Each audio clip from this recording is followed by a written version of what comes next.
اعوذ باللہ من الشیطان الرجیم بسم اللہ الرحمن الرحیم الحمدللہ رب العالمین والصلاة والسلام علی سید الانبیاء والمرسلین سیدنا و نبینا ابی القاسم محمد ابن عبداللہ وعلی اہلہ الطیبین الطاہرین المعصومین ولعنۃ اللہ علی اعدائہم اجمعین اما بعد فقد قال اللہ تعالی فی القرآن بسم اللہ الرحمن الرحیم وَمَن يُشَاقِقِ الرَّسُولَ مِن بَعْدِ مَا تَبَيَّنَ لَهُ الْهُدَىٰ وَيَتَّبِعْ غَيْرَ سَبِيلِ الْمُؤْمِنِينَ نُوَلِّهِ مَا تَوَلَّىٰ وَنُصْلِهِ جَهَنَّمَ وَسَاءَتْ مَصِيرًا۔ ایام ارتحال رہبر کبیر امید مستضعفین جہان حضرت امام خمینی رضوان اللہ علیہ کے موقع پر اس 31ویں یوم رحلت کی مناسبت سے آج ہماری یہ 3 روزہ نشستوں میں سے آخری نشست اور آخری گفتگو ہے۔ ہم نے آج جس موضوع کو منتخب کیا ہے کہ جس پر ہم طالب علمانہ عرائض آپ جوانان عزیز آپ مومنین کرام کی خدمت میں عرض کریں گے، وہ موضوع اپنے پچھلے دونوں موضوعات کے ساتھ تسلسل رکھتا ہے، یعنی راہ امام، فکر امام اور ہماری ذمہ داریاں۔ سورہ مبارکہ میں خداوند تعالیٰ کا فرمان ہے وَمَن يُشَاقِقِ الرَّسُولَ مِن بَعْدِ مَا تَبَيَّنَ لَهُ الْهُدَىٰ، اور جو شخص بھی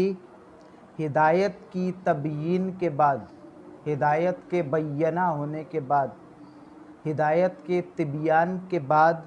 رسول اللہ کے لیے باعث اذیت بنے، رسول اللہ کے لیے باعث تکلیف بنے، وَيَتَّبِعْ غَيْرَ سَبِيلِ الْمُؤْمِنِينَ، اور کسی ایسے راستے کا اتباع کرے جو مومنین کا راستہ نہ ہو، جو اہل ایمان کا راستہ نہ ہو، نُوَلِّهِ مَا تَوَلَّىٰ، تو ہم جدھر وہ جاتا ہے اس کو ادھر ہی چلنے دیں گے، جس طرف وہ روگردانی کر کے سبیل مومنین سے روگردانی کر کے جائے گا ہم اسے اسی سمت میں جانے دیں گے، وَنُصْلِهِ جہنم، اور آخر کار ہم اسے جہنم کے اندر جھلسا ڈالیں گے۔ اسی راستے پر اختتام نتیجہ جو اس کا ہوگا، جو اس کی عاقبت ہوگی، وہ جہنم ہوگی اور ہم اسے اس جہنم کے اندر جھلسا دیں گے، وساءت مصیرا، اور یقیناً جہنم بہت برا ٹھکانہ ہے۔ اس آیہ مجیدہ کے اندر خداوند تعالیٰ نے جو بنیادی ترین پیغام اہل ایمان کے نام صادر کیا وہ یہ ہے کہ جب ہدایت واضح ہو جائے، جب ہدایت تبیین ہو جائے، جب ہدایت پر موجود گرد و غبار ہٹ جائے، یعنی اگر کوئی ایسا زمانہ ہو جس کے اندر حق واضح نہ ہو، دین فروعات کی گرد تلے دب چکا ہو، دین تخیلات، روایات، رسومات اور تہذیب و ثقافت اور فرعی مسائل کے بوجھ تلے دبا دیا گیا ہو، اس پر غلاف چڑھا دیے گئے ہوں، اس پر گرد و غبار آ چکی ہو، اس زمانے کے بعد جب خداوند تعالیٰ کی طرف سے دین کی تبیین کر دی جائے، دین کی وضاحت کر دی جائے، حق و ہدایت کو آشکارا کر دیا جائے، اگر اس زمانے کے بعد کوئی شخص، کوئی ملت اگر رسول اللہ کے لیے باعث اذیت بنے تو اس کا کیا انجام ہوگا؟ تبیین دین قرآن کا ایک اہم موضوع ہے جس کو اللہ تعالیٰ نے اپنے آپ سے بھی منسوب کیا اور اہل ایمان کے لیے بھی، انبیاء کے لیے بھی اس کو مقرر کیا کہ یہ فریضہ ہے، تبلیغ اور تبیین۔ تبیین بیانہ سے نکلا ہے اور اس سے مراد واضح کرنا ہے، جب مکمل طور پر وضاحت، اتنی وضاحت کہ اس میں کسی قسم کا شک و شبہ باقی نہ رہے، کوئی شک کرنے والا، کوئی اعتراض کرنے والا اعتراض نہ کر سکے، مکمل طور پر واضح ہو چکا ہو، جس کے لیے اہل علم اکثر مثال دیا کرتے ہیں کہ جب سورج دوپہر کے وقت، نصف النہار کے وقت، وسط افلاک میں آسمان کے درمیان ہو اور اس وقت سورج کی روشنی سے بغیر بادلوں کے مکمل فضا صاف ہو، تو اہل زمین کے لیے جو منظر ایجاد ہوتا ہے یہ بینہ اور تبیین کا مظہر ہے۔ یعنی جب حق اس طرح سے واضح ہو جائے، جب حق مکمل طور پہ واضح ہو جائے، جب ہدایت کا راستہ مکمل طور پہ کلیئر ہو جائے، کوئی کنفیوژن باقی نہ رہے، اس کے بعد جو رسول اللہ کے لیے باعث اذیت بنے گا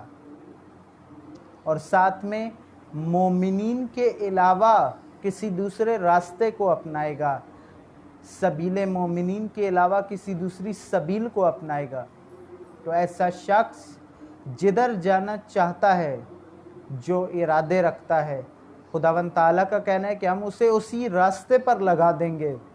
جو تبیین دین کے بعد بھی جائے تو وہ نادانی سے، جہالت سے نہیں جاتا، بلکہ وہ ارادتاً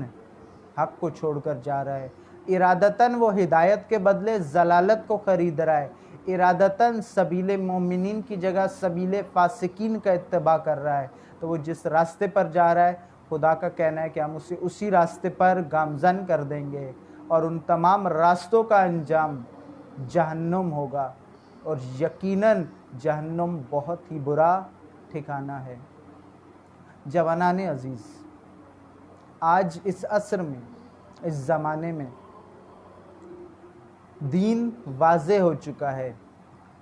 حق کھل چکا ہے، دین آشکارا ہو چکا ہے۔ ممکن ہے پہلے زمانوں کے لوگوں کے لیے اتنا واضح نہ ہو، ممکن ہے پہلے زمانوں کے لوگوں کے اندر کوئی کنفیوژن ہو، لیکن آج ہمارے لیے 1979 کے بعد حق واضح ہو چکا ہے، تبیین ہدایت ہو چکی ہے۔ اللہ تعالیٰ نے اپنے ایک بندے کو، امام عصر نے اپنے ایک نائب کو مبعوث کیا، اور اس نائب برحق نے دین کو مکمل طور پہ واضح کر دیا، دین کے تمام متروک اور مہجور پہلوؤں کو کھولا، دین کے تمام بند دروازوں کو کھولا اور دین کو مکمل طور پر واضح کر دیا، دین کی خالص ترین شکل کو زندہ کیا، دریافت کیا، اور اسے معاشرے کے سامنے پیش کیا اور معاشرے میں نافذ کر کے دکھایا۔ 1400 سال سے مہجور اور متروک اسلامی حکومت کے نظریے کو، ولایت و امامت کے نظام کو زندہ کیا اور نافذ کیا، اور اس کے بعد 41 سال کے اندر، انقلاب کے بعد سے آج تک، یہ راستہ مزید روشن سے روشن تر ہوتا جا رہا ہے، واضح سے واضح تر ہوتا جا رہا ہے، اس کی تبیین میں مزید اضافہ ہوتا جا رہا ہے۔ اب سوال یہ پیدا ہوتا ہے کہ وہ ملتیں، وہ انسان جو آج اس راستے کو چھوڑ دیں، تبیین ہدایت کے بعد جو اس راستے کو چھوڑ دیں، جو اس راستے کے علاوہ کوئی بھی دوسرا راستہ اپنائیں، کیا وہ رسول اللہ کو تکلیف نہیں دے رہے؟ رسول اللہ کا راستہ امامت و ولایت کا راستہ، رسول اللہ کا اسلام وہی اسلام ناب محمدی ہے جسے اس عصر میں امام خمینی رضوان اللہ علیہ نے دریافت کیا۔ رسول اللہ کا دین، رسول اللہ کا نظریہ وہی ہے جسے آج امام خمینی نے پیش کیا۔ رسول اللہ کی آرزو حکومت اسلامی ہے، رسول اللہ کی تسلسل کے ساتھ بغیر کسی تعطل کے 10 سال جاری رہنے والی واضح ترین اور روشن ترین اور مبین سنت حکومت اسلامی کی تشکیل ہے، نظام ولایت و امامت کا نفاذ ہے۔ آج رسول اللہ کے راستے پر اگر کوئی ہے تو وہ خمینی کبیر ہے۔ رسول اللہ کے راستے کو کسی نے کھولا ہے، اس بند دروازے کو کسی نے دوبارہ سے کھولا ہے، تو وہ خمینی کبیر تھے۔ آج اگر کوئی امام خمینی رضوان اللہ علیہ کے راستے کو چھوڑ دے، آج اگر کوئی امام خمینی رضوان اللہ علیہ کے راستے کو ترک کر دے، جبکہ راستہ مکمل طور پہ واضح ہو چکا ہے۔ آج دوست بھی جانتے ہیں، دشمن بھی جانتے ہیں کہ اسلام ناب ہی وہ خالص اسلام ہے، وہ مکمل اسلام ہے، وہ کامل اسلام ہے جو اللہ تعالیٰ نے اپنے رسول ختم مرتبہ صلی اللہ علیہ وآلہ وسلم پر نازل کیا۔ آج دوست و دشمن جانتے ہیں کہ اسلام کا نظام ولایت و امامت ہے، وہ نظام جس کو رسول اللہ نے نافذ کیا، جس کو غدیر میں تا قیامت کے لیے امت کے اوپر لاگو کیا، وہ نظام واحد نظام ولایت و امامت ہے۔ آج امام خمینی رضوان اللہ علیہ نے اس نظام کو زندہ کیا، اس اسلام ناب محمدی کو زندہ کیا۔ اور جتنی بھی کنفیوژنز تھیں کہ آیا انسداد دین ہو سکتا ہے یا نہیں، انسداد علمی ہو سکتا ہے یا نہیں، غیبت کبریٰ کے اندر علم کے حاصل کرنے کا کیا ذریعہ ہوگا، دین کا نفاذ ممکن ہے یا نہیں، آیا ہمیں کسی مشروطہ حکومت کے تحت جینا ہے یا نہیں، آیا ہم طواغیت کے ساتھ ساز باز کر سکتے ہیں یا نہیں، ہم کو قیام کرنا ہے یا نہیں، ہم کو دفاع مظلومین کرنا ہے یا نہیں، ہم کو حق و حقیقت کا پرچم بلند کرنا ہے یا نہیں، کیا آج بھی دین انسان کی ضروریات کو پورا کر سکتا ہے یا نہیں، ان تمام سوالوں کا جواب، ان تمام کنفیوژنز کا حل مشکل کشا کے اس مشکل کشا فرزند نے، کربلا کے اس عظیم شاگرد نے عملاً دکھا دیا، جو 41 سال سے ہمارے سامنے مزید روشن ہوتا جا رہا ہے کہ جی ہاں، آج بھی دین نافذ ہو سکتا ہے، آج بھی دین غالب ہو سکتا ہے، آج بھی دین کا نظام چل سکتا ہے، آج بھی انسان دین کے ذریعے نجات پا سکتا ہے۔ یہ راستہ کس نے کھولا؟ یہ تبیین کا عمل کس نے کیا؟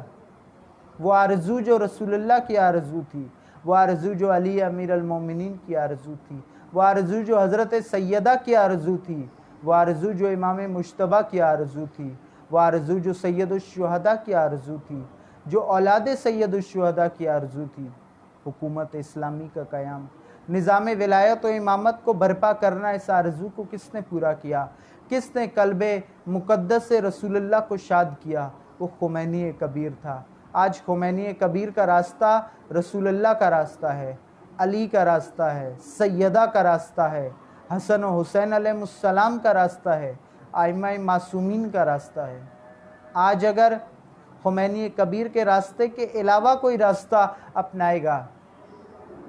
تو وہ یقیناً رسول اللہ کو ناخوش کرے گا، وہ رسول اللہ کو اذیت دینے والا ہوگا، وہ رسول اللہ کو تکلیف دینے والا ہوگا۔ اور آج ایمان والوں کا راستہ بھی واضح ہے، سبیل مومنین بھی واضح ہے۔ سبیل مومنین، خط اہل ایمان وہی خط ہے جو خمینی کبیر کا راستہ تھا، جو خمینی کبیر کا راستہ ہے۔ آج اگر کوئی اس کے علاوہ کسی اور راستے پر چلتا ہے، وہ جمہوریت کے راستے پر چلے، وہ ملوکیت کے راستے پر چلے، وہ آئینی یا مطلق بادشاہت کے راستے پر چلے، وہ آمریت کے راستے پر چلے، وہ نام نہاد خلافت کے راستے پر چلے، وہ تکفیریت کے راستے پر چلے، کسی بھی راستے پر چلے، وہ سرمایہ داری کے راستے پر چلے، وہ اشتراکیت کے راستے پر چلے، تو خدا اب اس تبیین دین کے بعد، اب اس تبیین حق کے بعد، اب اس غلبہ حق کی تجلی عظمیٰ کے ظہور کے بعد ایک ہی کام کرے گا۔ قرآن میں خدا نے واضح طور پہ فرما دیا ہے کہ جو اس تبیین کے بعد بھی جان بوجھ کر کسی اور راستے کی طرف جائیں گے تو خدا ان کو جانے دے گا، کیونکہ جان بوجھ کے یہ ارادتاً ایسا کر رہے ہیں، یہ جان بوجھ کے ایسا کر رہے ہیں۔ اور ان سب کا راستہ جس ایک منزل پر جاتا ہے وہ منزل جہنم ہے، اور وہ منزل جہنم بھی نہ صرف آخرت کی جہنم ہے بلکہ دنیا کی جہنم ہے۔ آج وہ ملتیں جنہوں نے اس راستے کو نہیں اپنایا، جنہوں نے دیگر راستے اپنائے، وہ جتنی بھی طاقتور ملتیں ہوں، وہ جتنی بھی مغرور ملتیں ہوں، وہ جتنی بھی صاحب وسائل ملتیں ہوں، آج وہ ذلیل و رسوا ہو رہی ہیں اور ذلیل و رسوا ہوتی رہیں گی۔ ہمارے سامنے امریکہ کے حالیہ حالات ہیں، ہمارے سامنے آل سعود کے حالیہ حالات ہیں، ہمارے سامنے برطانیہ کے اندر داخلی انتشار ہے۔ یہ سب کس لیے؟ کیونکہ انہوں نے جو راستہ اپنایا آج بھی یہ جانتے ہوئے بھی کہ حق کا راستہ کیا ہے، یہ جانتے ہوئے بھی کہ حق و حقیقت کس طرف ہے، اور مسلمان ملتوں میں سے بھی آج یہاں یہ سوال ہمارے لیے ہے، ملت پاکستان کے لیے ہے کہ ملت پاکستان نے کہاں جانا ہے، ملت پاکستان کون سے راستے کو اپنائے گی، ملت پاکستان نے کس سمت میں جانا ہے۔ آج جب سب کچھ واضح ہو چکا ہے، اگر آج بھی کوئی کنفیوز ہے تو یہ یقیناً اس کی انتہائی نادانی کا باعث ہے۔ آج بھی اگر کسی کو حق سمجھ نہیں آ رہا تو یقیناً اس کو اپنے اوپر فاتحہ پڑھ لینی چاہیے۔ آج واضح ہو چکا ہے کہ حق کا راستہ وہی ہے جو خمینی کبیر کا راستہ ہے، کوئی دوسرا راستہ نہیں ہے۔ لیکن آج بھی خمینی کبیر کی مخالفت موجود ہے، اس راستے کی مخالفت موجود ہے۔ اس راستے کی مخالفت دراصل رسول اللہ کی مخالفت ہے، قرآن کی مخالفت ہے، اہل بیت کی مخالفت ہے، امام یاسر کی مخالفت ہے۔ آج مصلحتیں اختیار کرنا، تعویلیں کرنا، ناجائز کو جائز قرار دینا لیکن حق کا ساتھ نہ دینا، یہ جو بھی کرے وہ کسی بھی حلیے میں ہو، یقیناً وہ خود بھی گمراہ ہے اور دوسروں کو بھی گمراہ کرنا چاہتا ہے۔ آج مومنین کو یہاں بصیرت کی ضرورت ہے۔ جمود کے زمانے میں، سکوت کے زمانے میں، تحجر کے زمانے میں، التقاط کے زمانے میں، تلبیس کے زمانے میں یہ حضرت امام خمینی رضوان اللہ علیہ تھے جنہوں نے آ کر اس جمود کو توڑا، اس تحجر کو ختم کیا، اس سکوت کو ختم کیا، اس التقاط کا خاتمہ کیا اور وہ خالص چشمہ جاری کیا، اس راستے کو زندہ کیا جو راستہ خدا کا راستہ ہے۔ سوال یہ پیدا ہوتا ہے کہ امام خمینی رضوان اللہ علیہ ہی کیوں حضرت امام کو ہی یہ دین سمجھ آیا، دیگر کو کیوں نہیں سمجھ آیا، دوسروں کو کیوں نہیں سمجھ آیا، یہ صرف حضرت امام کو اس زمانے میں کیوں سمجھ آیا؟ تو اس کی بنیادی وجہ ہے کہ اللہ تعالیٰ نے ہدایت کو، بصیرت کو، معرفت کو انسان کی صلاحیت، انسان کے خلوص اور انسان کی کوشش کے ساتھ جوڑا ہے۔ جو دین میں صرف اور صرف وضو اور نماز کے، حیض و نفاس کے مسائل کی حد تک ہی اپنے آپ کو محدود رکھتے ہیں، خدا ان پر کبھی حق نہیں کھولتا۔ جو دین کے اندر غور کرتے ہیں، جو دین کے اندر تفکر و تدبر کرتے ہیں، جو سوچتے ہیں، جو سمجھتے ہیں، جو خدا سے طلب کرتے ہیں، جنہیں امت کا زوال، جنہیں دین کی سرنگونی ہضم نہیں ہوتی، جو بقول حضرت علامہ اقبال کے نصف شب اپنے آنسوؤں سے وضو کرتے ہیں،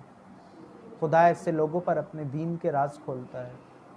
اس لیے حضرت امام کو یہ بات سمجھ آئی کہ دین کا نفاذ جب تک نہ ہو تب تک دین پر عمل نہیں ہو سکتا، جب تک دین نافذ نہ ہو، حکومت اسلامی کا قیام نہ ہو، طاغوتی نظام کو برطرف نہ کیا جائے تب تک نہ تو دین پر عمل ہو سکتا ہے، نہ ہی دین کے ذریعے نجات حاصل کی جا سکتی ہے۔ کیونکہ حضرت امام نے مکمل دین کا مطالعہ کیا، مکمل دین کا۔ خمینی فقیہ دین ہیں، جبکہ باقی جن کو آج تک یا تو ولایت فقیہ سمجھ نہیں آئی، یا جنہیں یہ راستہ امام سے پہلے سمجھ نہیں آیا یا امام کے قیام کے بعد سمجھ نہیں آیا، وہ فقیہ احکام ضرور ہیں مگر فقیہ دین نہیں ہیں۔ خمینی فقیہ دین ہے، خامنائی فقیہ دین ہے، جنہوں نے مکمل دین کے اندر تفقہ کیا۔ جب انسان مکمل دین کے اندر تفقہ کرتا ہے تو اس کے لیے یہ راز پانا مشکل نہیں ہوتا کہ اسلام اور تشیع کا مکتب یہی سکھاتا ہے کہ تمہارا سب سے پہلا فریضہ دین کا نفاذ ہے۔ جیسا کہ حضرت امام خمینی رضوان اللہ علیہ نے خود اپنی وصیت کے اندر فرمایا کہ قرآن کے نزول کا بنیادی ہدف، قرآن کا بنیادی سبق ہی حکومت اسلامی کی تشکیل ہے، اور یہ پیغام قرآن کا، یہ ہدف قرآن کا صرف ایک سرزمین کے لیے نہیں ہے، یہ ہدف صرف ایران کے لیے نہیں ہے، یہ ہدف صرف مدینہ کے لیے نہیں تھا، یہ ہدف ہر سرزمین کے لیے ہے، یہ ہدف ہر علاقے کے لیے ہے، یہ ہدف ہر ملت کے لیے ہے۔ جو بھی قرآن پر ایمان کا دعویٰ رکھتے ہیں، جو بھی اہل بیت علیہ السلام سے متمسک ہیں، ان کا بنیادی ترین ہدف، ان کی بنیادی ترین ذمہ داری دین کا نفاذ ہے، غلبہ دین ہے، حکومت اسلامی کی تشکیل ہے، نظام ولایت کو نافذ کرنا ہے۔ اگر اس کے علاوہ دیگر سرگرمیاں کرتے رہے تو وہی بات ہوگی جو کل عرض کی تھی آپ کی خدمت میں، کہ اگر باقی سارے کام کرتے رہے اور اس بنیادی ذمہ داری کو ادا نہ کیا تو ہم نے کچھ بھی نہیں کیا۔ لیکن اگر ہم نے یہ بنیادی ذمہ داری ادا کرنے کا راستہ طے کرنا شروع کر دیا اور ہم حتیٰ شہید بھی ہو گئے یا اس دنیا سے رخصت ہو گئے تو صورت میں بھی ہم نے سب کچھ پا لیا۔ آج ملت پاکستان کی ذمہ داری ہے، آج ہمارے سامنے حضرت امام خمینی رضوان اللہ علیہ کے بارے میں، آپ کی فکر کے بارے میں مختلف طرح کے تشویشناک سوالات کھڑے کیے جاتے ہیں۔ اس ملت کے اندر ایسے کنفیوژن کے ٹرانسفارمر ہیں جو کنفیوژن پہ کنفیوژن پھیلاتے ہیں کہ ہم ولایت فقیہ کو کیوں مانیں، ہم ولایت فقیہ کے نظام کو کیوں قبول کریں، ہم اپنی سرزمین پر ولایت فقیہ کے نفاذ کی کوشش کیوں اور کیسے کریں، جبکہ فلاں آغا تو اس کو نہیں مانتے تھے، فلاں کا فتویٰ تو یہ تھا، فلاں نے تو یہ بات کہی تھی۔ عزیزان من، یہاں فلاں اور فلاں کو دیکھنے کے بجائے قرآن کے اصول کے مطابق اس نظریے کو قرآن و سنت پہ پلٹا کر دیکھیے تو آپ پر یہ بات واضح ہو جائے گی کہ نظام ولایت فقیہ خالصتاً قرآنی، خالصتاً اسلامی اور قرآن و اہل بیت کے مکتب سے حاصل ہونے والا نظام ہے، اور یہ نظام ہر سرزمین پر نافذ ہو، یہ حکم بھی قرآن و سنت کا حکم ہے، یہ حکم بھی قرآن و اہل بیت علیہ السلام کے مکتب کا حکم ہے۔ آج فلاں اور فلاں کے چکر میں پڑنے کے بجائے ہمارے لیے ضروری ہے کہ ہم بصیرت کا مظاہرہ کریں، ہم شعور کا مظاہرہ کریں اور اس کام کو دوسروں پر نہ رہنے دیں کہ اگر فلاں نے کیا، اگر فلاں نے کیا تو میں کروں گا، اگر فلاں نے اقدام کیا تو ہم اس کے ساتھ دیں گے۔ نہ، خود اس راستے کی طرف بڑھیں، آگے بڑھ کے سابقین میں سے ہو جائیں، خود بڑھ کے اس وزر کو اپنے کندھے پر اٹھائیں، خود حمل کریں اس ذمہ داری کو۔ فکر امام کو سمجھنے کی ذمہ داری، فکر امام کو پھیلانے کی ذمہ داری،